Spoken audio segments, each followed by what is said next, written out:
Bonsoir. Hier, à Évry-Courcouronnes, une bagarre a éclaté entre passagers dans un bus de la ligne 402 du réseau TIS. Les chauffeurs du réseau en question ont fait valoir leur droit de retrait. On s'en souvient hier soir, en signe de solidarité avec leurs collègues émus. Et ce matin, un consensus avait été trouvé avec la direction et les transports avaient repris.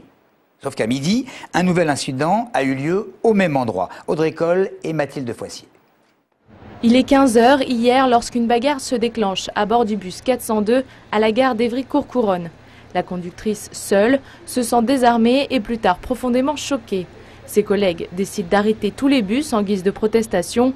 Le droit de retrait s'est poursuivi tard hier dans la soirée avant de trouver un consensus avec la direction.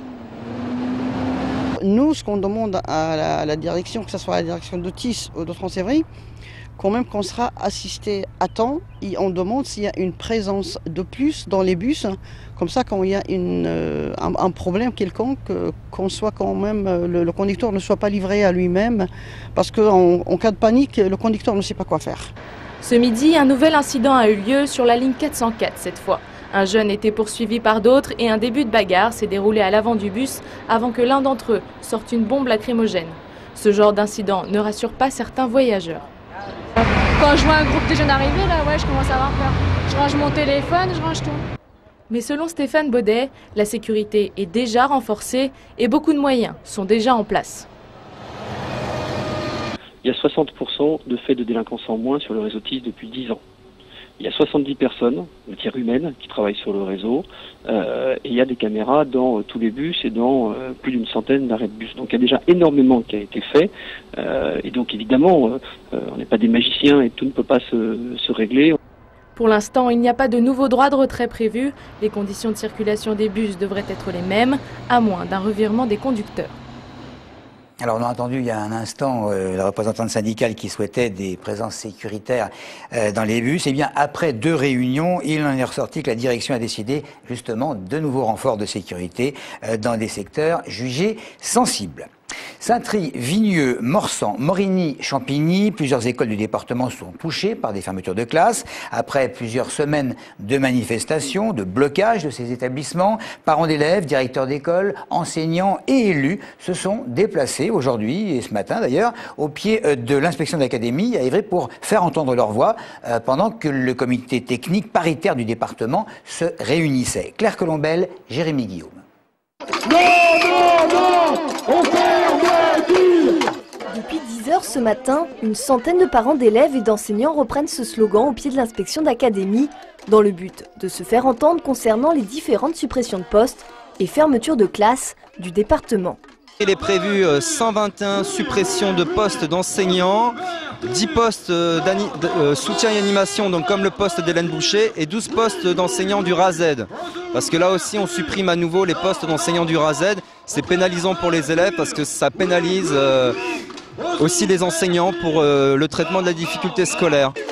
Quelques élus étaient également présents en signe de soutien. 5 écoles sont fermées sur Montgeron aujourd'hui, pas de service minimum mis en place. La mairie a une banderole de soutien, de non-suppression des postes dans nos écoles. Et monsieur le maire, qui n'est pas là mais que je représente, évidemment soutient ces mouvements. Pendant ce temps-là, Christian Wassenberg, l'inspecteur d'académie, était en comité technique paritaire départemental. Lors de cette réunion, les dernières décisions pour la rentrée prochaine ont été prises. Nous allons accompagner à cette rentrée 2011 la montée démographique. Nous accueillerons environ 1300 élèves de plus. Pour cela, j'ai décidé pour l'instant déjà d'ouvrir 88 classes et d'en fermer seulement 64. Donc il y a bien un différentiel positif qui va servir à accompagner cette montée démographique. Certains parents d'élèves et directeurs d'école qui n'ont pas obtenu le maintien d'un poste ou d'une classe envisagent déjà de durcir le mouvement en septembre prochain. La rentrée risque d'être agitée. Et si dans une commune comptant 2 collèges, on plaçait les élèves de 6e et de 5e dans un établissement et dans l'autre les 4e et les 3e, eh bien, cela favoriserait, selon certains, une mixité sociale scolaire un petit peu plus importante. Alors, une rumeur de projet, pour l'instant, qui ne fait pas l'unanimité. Quelques réactions en Essonne. La période du collège, c'est 4 ans, on a toujours vécu ça comme ça. Oui, la mixité sociale, c'est toujours une bonne idée. Ça apprend aux gens à vivre ensemble, ça apprend la tolérance, ne pas juger l'autre. Je crois que c'est une bonne chose. Je suis d'accord pour la mixité sociale, mais bon, pour un nombre élevé d'élèves dans les classes, à partir de 25 élèves, je pense que c'est un peu trop. J'espère qu'ils ne vont pas embêter ceux qui ont envie de travailler, mais il faut tenter le coup. Je pense que c'est bien.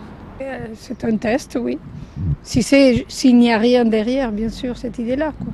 Je pense que ça sert certainement à rien. Je vois pas pourquoi ils devraient séparer les 6e, 5e, les 4e, 3e. Je vois pas en quoi ça favorise justement la mixité. Est-ce que ça va pas poser un problème aux parents de les envoyer pendant 2 ans dans un endroit et 2 ans après dans un autre endroit? Il y a vraiment de la mixité, quoi. Ça sert à rien de faire des séparations comme ça, quoi. Si c'est pour améliorer l'éducation, l'enseignement auprès des enfants, c'est une très bonne chose. Si ça évite de supprimer des emplois, c'est encore une très bonne chose. Mais je crains que ça soit plutôt l'inverse, c'est pour réduire les effectifs des enseignants et augmenter les effectifs des enfants dans les classes. Donc soyons vigilants.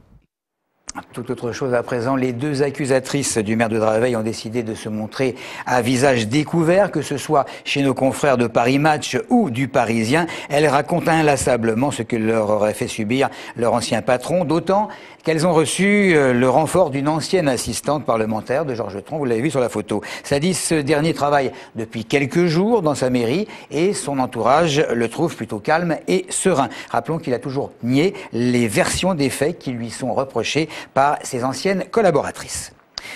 Elle s'appelle Daphné Ract-Madou, il s'appelle Serge Gaubier. L'un d'eux sera élu ce soir président du Modem 91, le parti de François Bayrou. En fait, l'élu d'opposition à Grigny va tenter de succéder à celle qui, depuis maintenant 8 mois, avait été désignée pour succéder à Nathalie Boulet-Laurent, démissionnaire. On votera, et on vote d'ailleurs en ce moment, jusque 23h30, dans les bureaux de Massy, de Saint-Germain-les-Arpajons et de Vigneux-sur-Seine. Pour soulager les éleveurs qui n'ont plus les moyens d'acheter la nourriture pour leurs bêtes, les prix des aliments ayant flambé à cause de la sécheresse, les céréaliers du sud de l'Essonne ont décidé de conserver et d'envoyer leur paille d'après-moisson dans les départements les plus demandeurs. Mais ils demandent l'aide de l'État et de la SNCF pour transporter cette paille. Christophe Garnier. Pour aider les éleveurs de la Corrèze, de la Haute-Vienne et du Calvados qui, avec la hausse vertigineuse des aliments à cause de la sécheresse, craignent de ne plus pouvoir nourrir leurs bêtes, les céréaliers de l'Essonne, des Yvelines et du Val d'Oise ont décidé d'envoyer leur paille. Ces agriculteurs estiment les besoins à environ 15 000 tonnes, soit plus d'1 500 000 € pour ces 3 départements. Pour financer l'acheminement, les exploitants demandent l'aide de l'État, les coûts de transport via la SNCF pouvant atteindre 60% du prix de la paille à son arrivée chez l'éleveur. On est prêt à faire cette solidarité vis-à-vis du département d'élevage dans la mesure de nos possibilités, mais c'est quand même illogique de laisser l'ensemble de la profession agricole qui souffre cette année à faire de la solidarité entre eux. Ce que l'on veut simplement, c'est que l'État mette en œuvre les moyens dont il a à sa disposition pour aider la filière à réduire ses coûts. Des coûts qui explosent et des revenus qui continuent de baisser, la sécheresse condamnant certaines récoltes, comme ce blé qui en principe à cette époque est encore vert. De toute façon, il y a des pertes de rendement avérées. Sur le département de l'Essonne, on s'attend à peu près à 30% de production en moins par rapport à d'habitude. Mais une pièce comme là derrière, oui, on va être à 25% de la récolte. Pour aider les éleveurs, le gouvernement vient d'annoncer un gel du remboursement des prêts, mais aucune subvention pour rembourser la paille. Voilà pour l'essentiel. Merci de nous avoir suivis.